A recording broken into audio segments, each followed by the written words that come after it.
d'exportation sous solide que le Canada. Reprise du débat. Laurier-Sainte-Marie.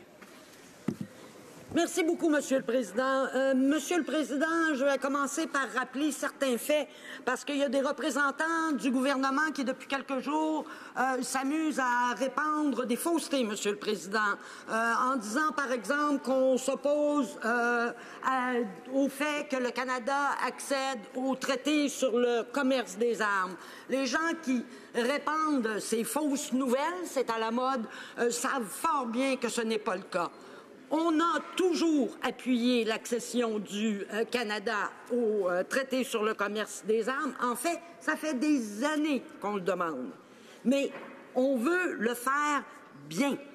On veut accéder totalement au traité, pas juste à la moitié ou au tiers. Et le projet de loi qui est devant nous ne fait pas ça.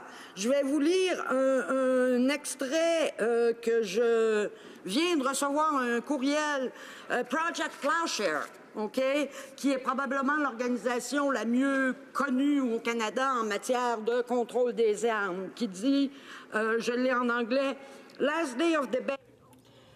Dernière journée de débat sur le projet de loi C-47 pour que le Canada soit parti au traité sur le commerce des armes. Et ceci,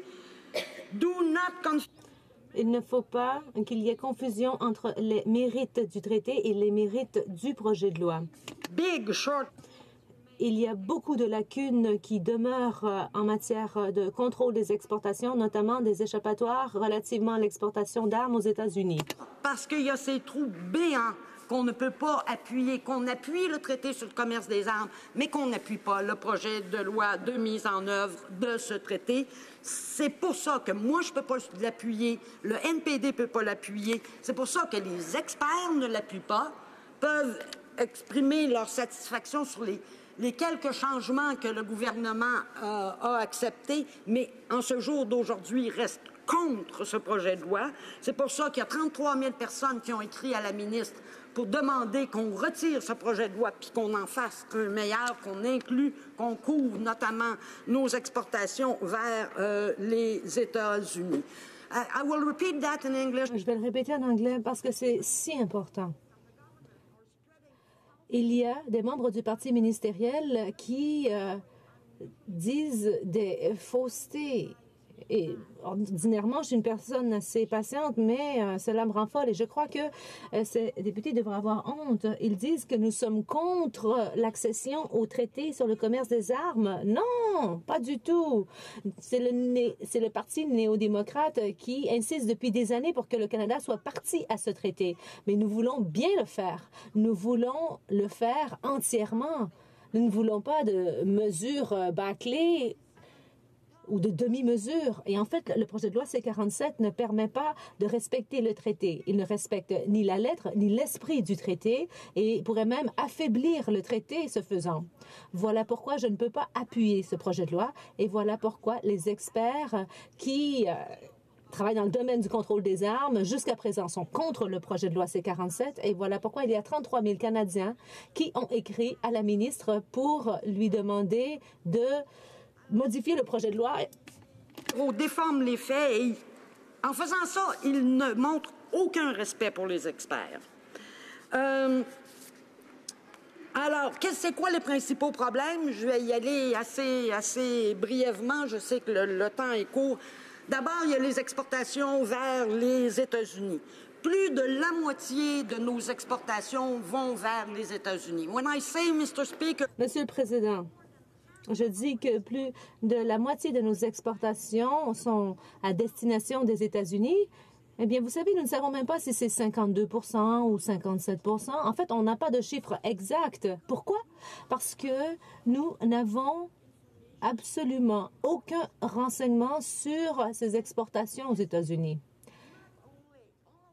Avec ce projet de loi, non seulement on ne couvre pas les exportations aux États-Unis, mais de plus, lorsqu'on demande ne serait-ce qu'une toute petite étape, c'est-à-dire de faire rapport au Parlement relativement à ces exportations, les libéraux refusent. Aucune transparence, Monsieur le Président. Il n'y a aucune volonté de donner au Parlement, de donner à cette Chambre ne serait-ce qu'un pouvoir de surveillance ou de suivi relativement à nos exportations d'armes. Et je tiens à rappeler qu'à 2 reprises, nous avons essayé de créer un comité qui pourrait s'occuper de la surveillance et qui pourrait suivre les activités d'exportation des armes. Et à 2 reprises, les libéraux ont refusé. Pourquoi est-ce si important? Bon, c'est une question de principe, de transparence, de démocratie, bien sûr, mais c'est important aussi parce que sous l'administration Trump, on constate qu'il y a une baisse des normes en matière d'exportation d'armes. Nous avons constaté, par exemple, qu'il y a certaines pièces et certaines parties d'équipement qui sont exportées aux États-Unis et ensuite ces pièces sont expédiées dans des pays comme le Nigeria. Donc, nous vendons des armes au Nigeria. Ordinairement, nous ne vendrions pas d'armes au Nigeria, mais les armes canadiennes aboutissent quand même au Nigeria grâce à cet échappatoire. Et je ne sais même pas si on peut l'appeler échappatoire parce qu'il s'agit d'un trou béant. C'est comme un grand beigne qui fait 3 pieds. Et il y a 3 pieds de trou au milieu. C'est incroyable. Et oui, les libéraux disent, oh, nous allons être partis au traité, nous allons le ratifier, mais ce n'est pas vraiment le cas. On se contente simplement de mettre son gros orteil dans l'eau, mais on ne se mouille pas. Nous avons même appris, il y a quelques semaines de cela, car c'était dans les journaux, on parlait de vente d'hélicoptères aux Philippines. On a vendu ces hélicoptères aux Philippines sans qu'une licence d'exportation ne soit nécessaire. Alors, on a vendu des armes à un président qui se vante d'avoir tiré sur une personne alors que lui, il se trouvait à bord d'un hélicoptère et il serait prêt à le refaire n'importe quand. Pourquoi est-ce qu'on n'a pas eu besoin d'une licence d'exportation? Parce que il y avait un accord avec le ministère de la Défense nationale et il y avait également la Corporation commerciale canadienne dans le dossier. Et on a déclaré que les hélicoptères ne constituent pas du matériel militaire ou des armes. Bon, bien sûr, les Canadiens étaient bouleversés. Et maintenant, on apprend que la corporation a l'intention d'expédier les hélicoptères aux États-Unis et ensuite les États-Unis vont l'envoyer aux Philippines. Il n'y a donc aucune surveillance par rapport à l'utilisateur final.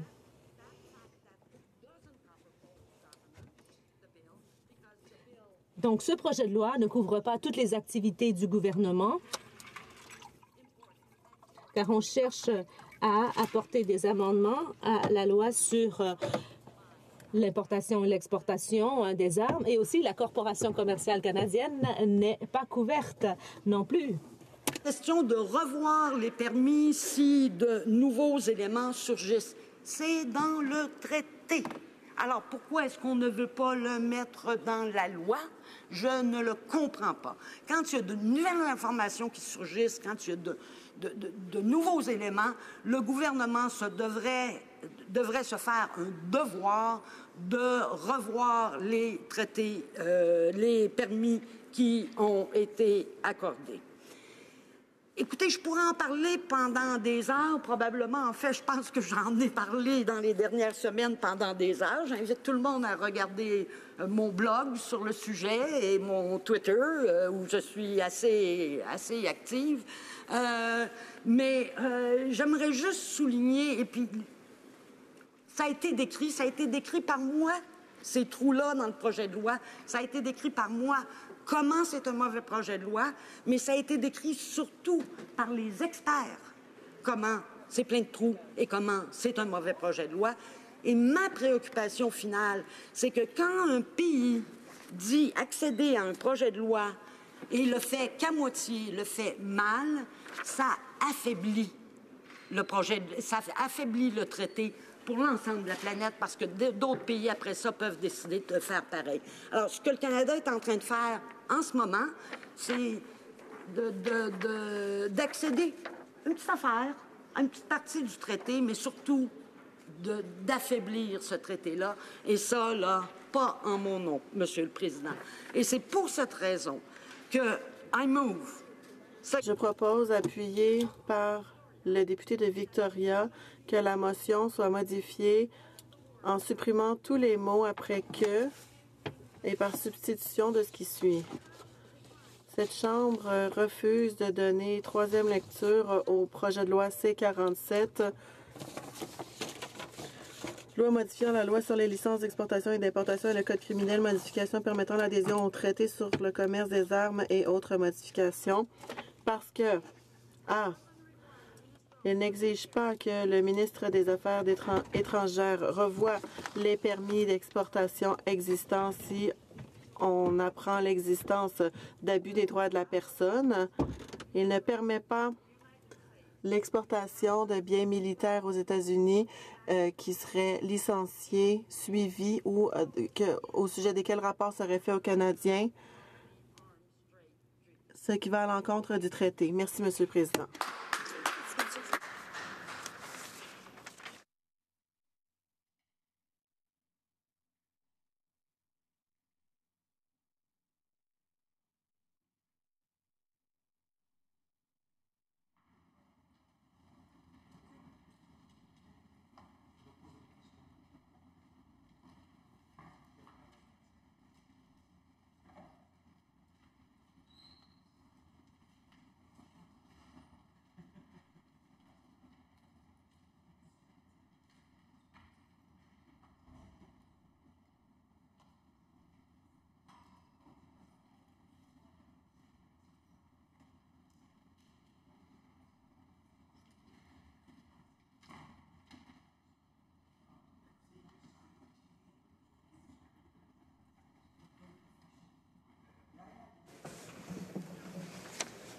Motion moved by Madame Laverdière propose, appuyée par M. Rankin, que la motion soit modifiée par suppression des mots suivants « que » et en les remplaçant par ce qui suit. La Chambre refuse de donner troisième lecture au projet de loi C-47, loi modifiant la loi sur les licences d'exportation et d'importation et le code criminel, modification permettant l'adhésion au traité sur le commerce des armes et autres modifications, parce que le projet de loi n'exige pas que le ministre des Affaires étrangères réexamine les permis d'exportation existants si des abus des droits de la personne sont révélés après l'exportation, et le projet de loi ne permet pas que l'exportation de biens militaires vers les États-Unis soit licenciée, suivie ou que rapport soit fait au sujet aux Canadiens de quelque façon que ce soit, et que le projet de loi va à l'encontre de l'esprit du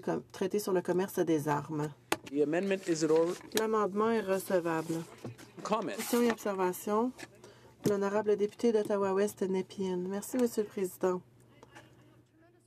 J'ai beaucoup de respect pour ma collègue, mais je suis très déçue de l'entendre tenter d'empêcher le projet de loi de passer en troisième lecture.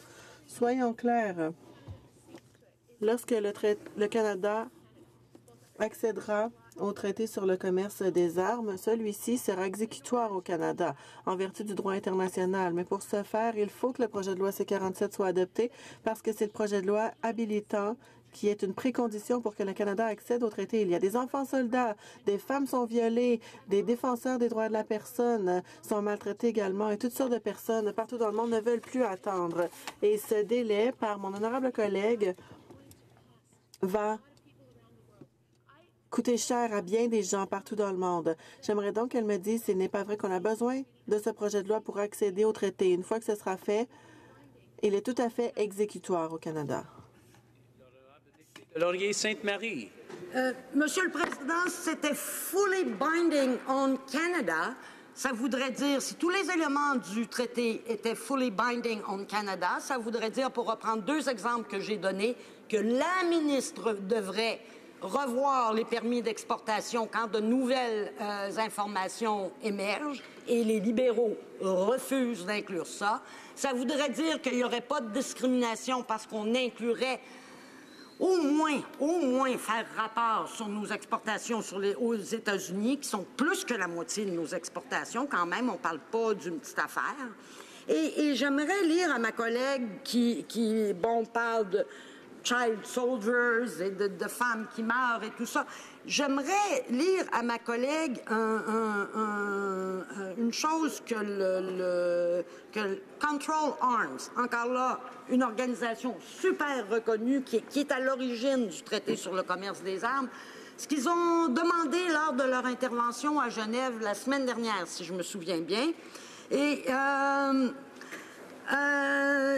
alors, ils ont dit, quand ils ont parlé du Canada, ils ont dit also critical is ensuring that... Il faut également veiller à ce que les systèmes de mise en œuvre nationaux, au bout du compte, soient entièrement conformes au traité au moment de l'accession. Souligne donc l'exemple du Canada qui, à l'heure actuelle, travaille au processus d'accession au TCA. Nous sommes heureux de voir que le Canada ait décidé de devenir partie, mais nous avons des préoccupations, par exemple, quant à des plans actuels visant à conserver certaines exemptions pour les exportations vers les États-Unis. Puisque le projet de loi est à l'étape de l'examen parlementaire, nous espérons que plutôt que de se précipiter vers l'accession, le Canada va éliminer cet échappatoire avant de devenir partie au traité. Merci, Monsieur le Président. Questions et observations? Merci, Monsieur le Président. Je remercie ma collègue pour son excellent discours. Je constate que plusieurs pays n'ont pas signé le traité et je ne comprends pas vraiment leurs préoccupations. Pourquoi n'ont-ils pas signé? J'aimerais que ma collègue puisse nous dire pourquoi les autres pays n'ont pas signé le traité.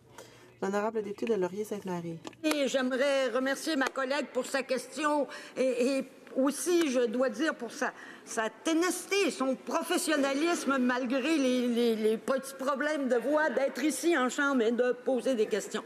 C'est vrai qu'il y a certains pays qui ont pas accédé au traité. Il y a très peu de pays qui ne l'ont pas signé. Les États-Unis l'ont signé. Pas ratifié, mais signé.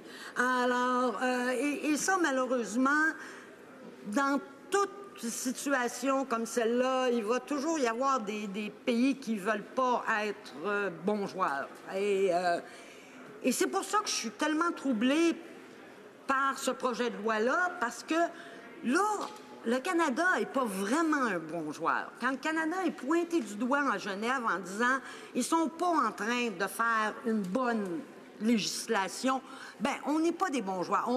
On se donne l'apparence qu'on accède au traité, mais en fait, on le fait qu'à moitié. Et ça, tout simplement, c'est pas correct. Merci. Questions et commentaires, l'honorable député de Victoria. Merci, Monsieur le Président. Je tiens à me joindre à mes collègues pour féliciter ma collègue de Laurier-Sainte-Marie pour son excellent discours et sa ténacité, de même que son soutien de longue date au traité. Il est important de souligner les faux arguments du gouvernement quant à la position du NPD au sujet du projet de loi et la position des 33 000 personnes qui ont envoyé leurs commentaires à ce sujet, de même que les spécialistes qui estiment qu'il ne s'agit pas d'une bonne entente. Dans son discours, la députée a parlé d'un groupe de Project Plowshare indiquant qu'il faut faire la distinction entre le traité et le projet de loi C-47. Ils appuient le traité, tout comme ma collègue, mais ils soulignent qu'il y a de nombreuses lacunes dans les échappatoires concernant les exportations vers les États-Unis. Et donc, j'aimerais que ma collègue nous parle de cet échappatoire. L'honorable député de Laurier-Sainte-Marie. Président, comme je le disais plus tôt, j'aimerais trouver un autre mot pour loophole, parce que quand un loophole couvre plus que la moitié de l'enjeu, ça devient... Alors, si quelqu'un a décidé pour l'autre mot qu'on pourrait utiliser, le trou béant est une bonne expression. Et en fait, ce n'est quelques-uns des éléments que les experts avaient mentionnés au départ. Ils avaient mentionné ce trou béant de nos exportations vers les États-Unis. Ils ont mentionné le problème au niveau de la Corporation commerciale canadienne, au niveau du ministère de la Défense, au niveau de revoir les permis existants si de nouveaux faits émergent. Ils avaient, je pense, 10 recommandations, si je me souviens bien, 10 questions qui devaient être, 10 choses qui devaient être réparées dans le projet de loi. Le gouvernement a finalement accepté d'en réparer une couple, mais les manquements les plus importants et les plus énormes n'ont toujours pas été résolus. Et c'est pour ça que tout le monde, à part les gens assis de l'autre côté de la Chambre, trouve que c'est un mauvais projet de loi. Puis que si on veut vraiment accéder au traité sur le commerce des armes, il faut le faire en étant fidèle au traité, il faut le faire correctement. Merci beaucoup, Monsieur le Président. Questions et commentaires, l'honorable député de Joliette. Oui, merci, Monsieur le Président. J'aimerais d'abord remercier ma collègue de Laurier-Sainte-Marie pour son intervention et j'aimerais lui demander si, selon elle, ce qu'on voit dans ce projet de loi-ci, c'est pas un cas appliqué de la façon de faire générale des libéraux au gouvernement. C'est-à-dire, on dépose un projet de loi, on développe un beau discours pour améliorer la société, on y retrouve de belles valeurs progressistes, mais quand on gratte un peu puis qu'on trouve son effectivité, ben c'est tout le contraire finalement qu'on voit, puis c'est business avant tout.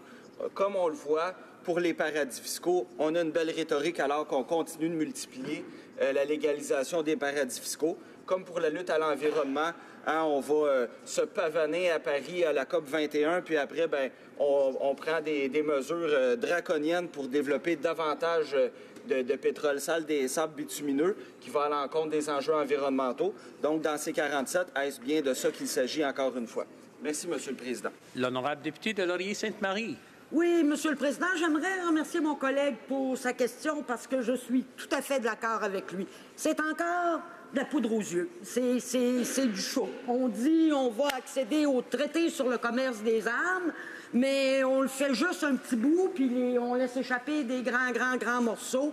Puis c'est la même chose qu'on voit. OK, on a un gouvernement féministe qui vend des armes à l'Arabie saoudite. On a un gouvernement préoccupé par les changements climatiques qui nous achètent des vieux pipelines en espérant les agrandir. On a un gouvernement qui parle d'équité fiscale, oui, mais qui signe des nouvelles ententes pour faciliter l'évasion fiscale, puis qui donne comme au Monopoly, là, vous sortez de prison, là, des cartes de sortir de prison à tour de bras, là, aux plus grands personnes qui font de l'évasion fiscale. Fait que, oui, c'est vraiment typique. Puis je pense que c'est assez intéressant, là, tout parti confondu, sur des enjeux qui nous tiennent à cœur. On s'en rend compte et c'est un peu le mot d'ordre ou la chanson. Bon, encore une fois, plein de belles grandes paroles, mais pas d'action, peu d'action ou souvent des actions contraires aux paroles. Merci beaucoup. Reprise du débat.